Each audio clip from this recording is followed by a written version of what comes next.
ही अत्यंत जिव्हाळ्याचा प्रश्न नागपूरकरांचा आणि त्याच्या स्वच्छतेसंदर्भात अनेक दिवसांपासून योजना सुरू आहे. मोठी मदतही आर्थिक बँकेकडून मिळालेली. केव्हापासून प्रत्यक्ष प्रकल्प सुरू आहे? आता त्याची खरं तर मी रिव्ह्यू घेण्यासाठी इथे आलेली आहे आणि म्हणूनच अशी विनंती केली की रिव्ह्यू नंतर मी तुम्हाला बोलल्यावर मला एक्झॅक्ट फॅक्ट्स त्याचे तुम्हाला मांडता आले असते.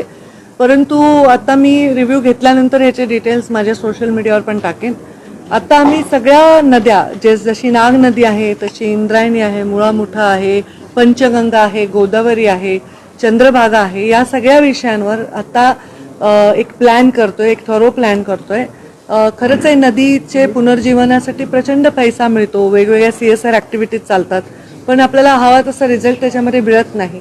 आणि म्हणून माझं मंत्री म्हणून हे मत आहे जे मी डिपार्टमेंटशी शेअर केलं आहे की जसं नॅशनल हायवे असतात, स्टेट हायवे असतात, तसं नद्यांना सुद्धा एक प्रॉपर्टी स्टेटची किंवा नॅशनल प्रॉपर्टी म्हणून ट्रीट करून त्यांच्या स्वच्छतेचं, त्यांच्या मेंटेनन्सचं अशा प्रकारचं एक प्लॅनिंग आम्ही सगळ्यांनी थरो करायला पाहिजे.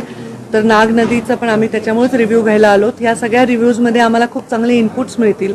ते इनपुट्स करून आम्ही त्याच्यावर एक चांगली कॉन्सेप्ट नोट तयार करू आणि ती कॉन्सेप्ट नोट तयार झाल्यावर नक्कीच आम्ही मीडियाबरोबर ती शेअर करू.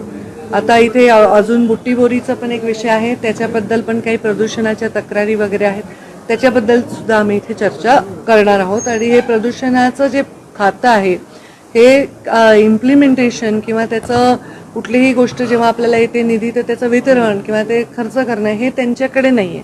त्यांच्याकडे फक्त दाखवून देणं आहे की हे इथे प्रदूषण आहे, नोटीस देणं आहे.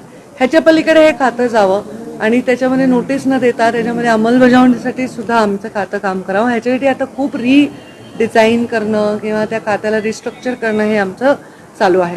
तर त्याला वेळ लागेल. या अधिवेशनापर्यंत बऱ्याचशा गोष्टी आम्ही क्लिअर करू शकू.